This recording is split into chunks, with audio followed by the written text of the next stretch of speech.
Leiamos então a primeira carta de Paulo aos Tessalonicenses, capítulo 5. Eu não sei qual é essa versão, é NVI não, né? Eu vou ler ali junto então para nós deixarmos a leitura padronizada. Mas, irmãos, acerca dos tempos e das estações, não necessitais que se vos escreva, porque vós mesmos sabeis muito bem que o dia do Senhor virá como um ladrão de noite. Pois que, quando disserem a paz e segurança, então lhes sobrevirá repentina destruição, como as dores de parto àquela que está grávida, e de modo nenhum escaparão. Mas vós, irmãos, já não estáis em trevas, para que aquele dia vos surpreenda como um ladrão. Porque todos vós sois filhos da luz e filhos do dia. Nós não somos da noite nem das trevas. Não durmamos, pois, como os demais, mas vigiemos e sejamos sóbrios. Porque os que dormem, dormem de noite, os que se embebedam, embebedam-se de noite. Mas nós que somos do dia, sejamos sóbrios, vestindo-nos da couraça da fé e do amor, e tendo por capacete a esperança da salvação. Porque Deus não nos destinou para a ira, mas para a aquisição da salvação por nosso Senhor Jesus Cristo, que morreu por nós, para que, quer vigiemos, quer durmamos, vivamos juntamente com Ele. Por isso exortai-vos uns aos outros, e edificai-vos uns aos outros, como também o fazeis. E rogamos-vos, irmãos, que reconheçais os que trabalham entre vós, e que presidem sobre vós no Senhor, e vos admoestam. E que os tenhais em grande estima e amor, por causa da sua obra. Tende paz entre vós. Rogamos-vos também, irmãos, que admoesteis os desordeiros, consoleis os de pouco ânimo, sustenteis os fracos, sejais pacientes para com todos. Vede que ninguém dê a outro mal por mal, mas segui sempre o bem, tanto uns para com os outros, como para com todos. Regozijai-vos ou alegrai-vos sempre. Orai sem cessar. Em tudo dai graças, porque esta é a vontade de Deus em Cristo Jesus para convosco. Não extingais o Espírito, não desprezeis as profecias, examinai tudo, retende o bem, abstende-vos de toda aparência do mal. E o mesmo Deus de paz vos santifique em tudo, e todo o vosso espírito e alma e corpo sejam plenamente conservados e irrepreensíveis para a vinda de nosso Senhor Jesus Cristo. Fiel é o que vos chama, o qual também o fará. Irmãos, orai por nós. Saudai a todos os irmãos com um beijo santo, hospitalejo. Pelo Senhor vos conjuro que esta epístola seja lida a todos os santos irmãos. A graça de nosso Senhor Jesus Cristo seja convosco. Amém.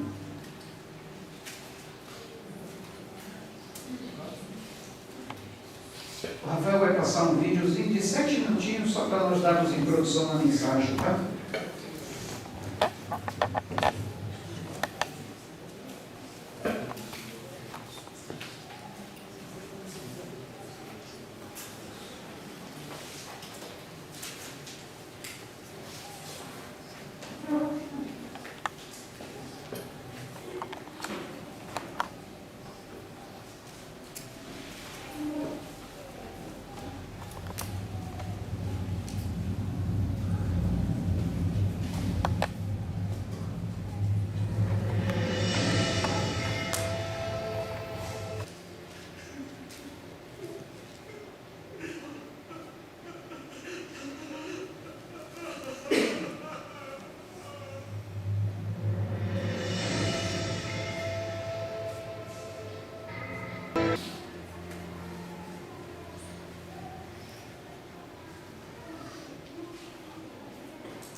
Jesus pode vir ainda hoje. Você está preparado? Se ele não vier através do arrebatamento, pode vir também através da morte, do nosso encontro com ele através da morte, né? Mas deixa eu fazer uma perguntinha para você antes de introduzir a mensagem. Quando a gente fala sobre a volta de Cristo, passa um vídeo como esse, você sente o quê? Medo, apreensão, esperança? Qual é o seu sentimento? Eu queria saber. Pense com você mesmo. Porque de acordo com a sua resposta, eu preciso dar um conselho, tá? Se você sente medo, apreensão, aquele friozinho na barriga, é porque talvez você ainda não entendeu o plano da salvação. Se você sente uma alegria, esperança, sabendo que o fim de todas as coisas está próximo, que a volta de Jesus está perto, parabéns, você já entendeu o propósito do plano da salvação. Por quê?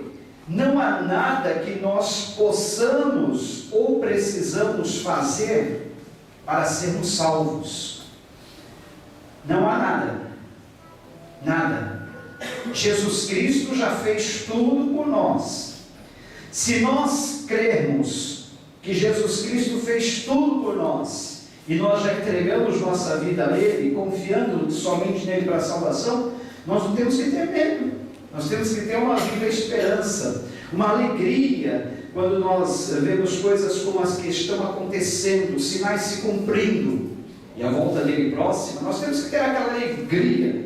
Ou até mesmo quando nós estamos chegando no final da vida, nós temos que ter aquela alegria, pensando assim, olha, meu encontro com Jesus está bem próximo, não vai demorar. Alegria, por quê? Muitos têm medo, apreensão, porque pensam assim, meu Deus, Jesus está voltando, eu não estou preparado. Jesus está prestes a vir, e eu não arrumei minha vida. Mas o que é estar preparado? O que é arrumar a vida? Estar preparado para a volta de Jesus é você crer somente nele para a salvação, entregar a sua vida a ele. Efésios 2, 8, 9 diz, pela graça sois salvos, mediante, por meio da fé. Isto não vem de vós, não vem de obras, para que ninguém se glorie diante de Deus. Veja bem, pela graça, de graça sois salvos por meio da fé. Isto não vem de vós, não vem de obras, para que ninguém se glorie diante de Deus. Então, a única coisa que nós precisamos fazer, crer no sacrifício único de Jesus, entregarmos nossa vida a Ele e vivemos de acordo com isso. Como que é viver de acordo com isso? É isso que nós vamos falar agora nessa palavra. Vivemos de acordo com a salvação que nós recebemos. O intuito dessas mensagens, porque vocês podem perceber que vez por outra nós falamos da volta de Cristo. O intuito dessas mensagens não é assustar ninguém, como eu já vi muita gente sair do culto assustada e temerosa. Aí eu fico preocupado, será que entendeu o plano da salvação, o objetivo da morte de Cristo na cruz? O objetivo dessas mensagens é que nós venhamos manter, conservar a nossa salvação, nos mantermos íntegros e pacientes. Olha, paciência é a melhor virtude que nós podemos ter na nossa vida. Paciência, porque muitos perdem coisas importantes na vida pela falta da paciência. Paciência, paz e ciência. Ter o conhecimento, e desse conhecimento advém a paz. Conhecer, entender a sua situação, a situação das coisas. Você vê que tudo passa, tudo tem um tempo, né, determinado. Então nós vamos ter aquela paciência que nós precisamos. Porque a Bíblia fala que paciência é uma virtude que todos nós devemos ter. O lavrador, quando planta, ele tem que ter paciência para aguardar a semente germinar, crescer, dar fruto. Se ele não tiver paciência, ele perde a colheita. Todo trabalhador tem que ter paciência. Nós temos que ter paciência. E Paulo ele fala muito sobre a paciência nas suas cartas. Essa carta, por exemplo, a que ele escreveu aos Tessalonicenses, convém lembrar que Tessalônica é uma cidade portuária na Ásia Menor, um porto militar e um porto comercial. E Paulo escreve essa carta as duas cartas, a primeira e a segunda carta aos Tessalonicenses, visando três coisas: falar sobre a perseguição que a igreja estava sofrendo, falar sobre a volta de Cristo e como os cristãos deveriam estar vivendo naqueles dias que antecederiam a volta de Cristo. Três coisas: perseguição, por isso que Paulo fala sobre animar aqueles que estivessem desanimados, fortalecer aqueles que estivessem fracos, alertar sobre a volta de Cristo e recomendar a todos para que mantivessem a salvação. Lembram-se que domingo passado, naquela última mensagem da série sobre família, última mensagem do domingo, porque na quinta-feira nós ainda falamos sobre família, mas no domingo nós fizemos uma coisa muito essencial na vida de todo cristão. É um verbo que se encontra escrito mais de 20 vezes no Novo Testamento. Quem lembra desse verbo? Para ser mais exato, ele está escrito 22 vezes no Novo Testamento. E foi a palavrinha que nós frisamos na mensagem de domingo. Até no último momento do culto eu falei: fale para o seu irmão aí, olha. Vigiar. Vigiar. E se vocês repararam, Paulo fala novamente sobre esse verbo aqui no texto que nós lemos. Vigiar significa o quê? Observar atentamente, tomar cuidado, estar acordado, velar com toda atenção, postar-se como sentinela e precaver-se. Paulo usa esse vocábulo porque ele estava falando de uma igreja que se encontrava localizada num porto militar e comercial. Então, por ser um porto militar comercial, eles conheciam muito bem o trabalho de sentinelas. Todo lugar estratégico de uma cidade tinha ali aquele posto onde se colocava uma pessoa olhando, vigiando tudo ali que se encontrava aos redores da cidade. Era sentinela. Geralmente, lá no Antigo Testamento, sentinelas ficavam colocadas em posições estratégicas em cima dos muros da cidade. E ali na cidade de Tessalônica, por ser um porto militar, porto comercial, também havia sentinelas. Então Paulo usa exatamente essa palavra para simbolizar, para fazer uma referência de como deve ser a nossa vida como cristãos, ou seja, estarmos sempre vigiando, atento, tomando cuidado, estando acordado, porque o sentinela tem que estar acordado, velando ou vigiando com atenção, postando-se como sentinela e precavendo-se de tudo que possa acontecermos, que possa nos afastar da presença de Deus. Então Paulo dá esse recado aos Tessalonicenses, e nesse recado vários conselhos práticos que eu quero aqui frisar. O primeiro desses conselhos que eu já falei aqui é vigiar. Paulo fala assim: olha, precisamos vigiar, irmãos. Precisamos tomar cuidado, estar sentinela, precavidos, porque o dia da volta de Cristo, a volta de Cristo virá como um ladrão à noite. O ladrão não dá o recado, dizendo: olha, eu vou chegar até a hora da noite, porque senão a Bíblia diz que o pai de família iria se preparar para não deixar minar a casa.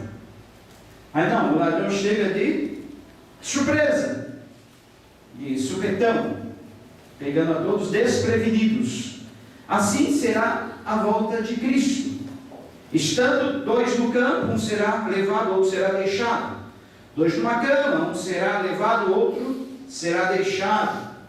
É interessante essa observação que Jesus faz. Ele fala de duas pessoas trabalhando, uma será levada, arrebatada, outra será deixada. Duas pessoas dormindo, uma será levada, outra será deixada. Ao mesmo tempo que a pessoa está trabalhando, um casal está trabalhando, outro casal está dormindo. É porque para alguns a volta de Cristo vai acontecer de dia, para outros vai acontecer à noite. Bom, pastor, não vai ser no mesmo momento? Sim, mas enquanto aqui é dia, no Japão é noite. Enquanto no Japão é dia, aqui é noite. Então, Jesus Cristo vai voltar tanto de dia como de noite. Por um dos lados do hemisfério ele vai voltar de dia, por outro lado ele vai voltar à noite. Por isso que nós não sabemos se ele vai voltar na hora que nós estivermos dormindo ou na hora que nós estivermos trabalhando. Mas é importante observarmos isso.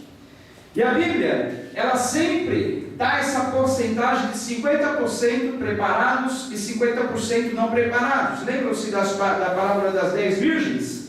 5 eram prudentes e 5 eram loucas, nécias e imprudentes. Ou seja, 5 estavam preparadas para a volta do noivo, 5 não estavam. Aqui Jesus também fala de 2, 50% e 50%. 2 trabalhando, um preparado, outro não. 2 dormindo, um preparado, outro não. Esses que não estão preparados são aqueles que talvez ainda não entenderam o plano da salvação, não confiaram em Jesus para a sua salvação, não entregaram sua vida ao Salvador, não ainda estão descansando na salvação de Jesus Cristo. A outra metade, os outros 50%, equivale àqueles que já entenderam o plano da salvação, já entregaram sua vida a Jesus, confiaram nele para a sua salvação e estão somente mantendo a sua salvação, mantendo a sua integridade, mantendo a sua sobriedade. Estão em vigilância contínua, preparados para esse grande dia que eu digo, não tardará. E eu profetizo aqui nesta noite, e quem estiver vivo vai se lembrar, que muitos que já estão vivendo hoje, guardem bem isso, muitos que estão vivos hoje vão ver esse dia. Talvez os bebezinhos de hoje, as criancinhos pequeninos vão estar vivos quando chegar esse grande dia, porque todas as profecias, todos os sinais já estão cumpridos e não resta mais nada. Então eu posso falar isso sem previsão, mas com toda a segurança, que não passará essa geração. Nós estamos na geração dos últimos dias, mas nós não devemos estar com medo, apreensivos. Outra pergunta que sempre é feita, pastor, eu tenho ouvido falar dessas coisas que vão acontecer, sinais no céu e na terra, prodígios no céu, tragédias, calamidades. Pastor, nós não vamos estar aqui, né, quando essas coisas acontecerem. Olha, não há nada que garanta isso. Podemos sim experimentar uma parte dessa grande tribulação. Mas o mais importante é que estamos com Cristo. O Espírito Santo está nos ajudando, está nos auxiliando. O Senhor Jesus Cristo, Ele disse, olha, eu vou, mas voltarei. Eu não vos deixarei órfãos, estarei com vocês todos os dias até a consumação dos séculos. Somente vou preparar um lugar, uma morada para vocês, e eu voltarei. Prometo que eu vou estar com vocês todos os dias até a consumação dos séculos, todos os momentos, todo instante. E que o meu Espírito vai estar vos auxiliando. Quando o Senhor Jesus Cristo falou do seu Espírito Santo, Ele se referiu a Ele como um Paráclitos. Paráclitos é aquele que está ao lado, fica do lado da pessoa. Por isso que o Espírito Santo é também chamado de advogado. Advogado é aquele que está ao lado da pessoa. Então é por isso que o Espírito Santo é o nosso advogado, é o nosso conselheiro, é o nosso condutor, é o nosso guia, é aquele que nos consola, é aquele que está ao nosso lado. Então por isso que nós não estamos sozinhos, nós não estamos órfãos nessa terra, nesse mundo, mas nós temos um consolador, guia, um companheiro, aquele que está no nosso lado. Por isso que nós não precisamos temer. O Senhor Jesus Cristo prometeu que quando fôssemos levados diante das autoridades, de pessoas para nós falarmos a respeito daquilo que nós cremos, que nós não deveríamos temer, que Ele colocaria as palavras da nossa boca, ou melhor, faria nos lembrar de tudo que nos foi ensinado. Por isso que é importante aprendermos, porque a promessa é que Deus, o Espírito Santo, vai nos lembrar de tudo aquilo que nos foi ensinado. Portanto, todo aquele que se presta a aprender, que se põe a aprender, que se deixa ser ensinado, a promessa é de você se lembrar das palavras que lhes foi ensinada no momento que nós precisássemos. Olha só como é importante o aprendizado. Então, nessa carta, Paulo, o apóstolo do Senhor, ele vai falar sobre praticamente e basicamente esses 3 temas: perseguição, volta de Cristo e como nós devemos estar na nossa vida cristã. O primeiro conselho que nós já falamos é estar vigiando, porque Jesus vem como ladrão à noite. Segundo conselho, sobriedade. O que é uma pessoa estar sóbria? É estar com os seus devidos sentidos, as suas faculdades mentais em plena ordem. Sobriedade. É o contrário de estar embriagado. A pessoa que está embriagada, ela está sem os seus devidos sentidos no lugar. Ela está como que não botando aquele sentido das coisas, ela está longe, ela está com a mente anestesiada. Paulo fala: sejam sóbrios e vigiem. Sóbrios e vigiem, porque esse dia vai chegar de surpresa. Tanto é verdade que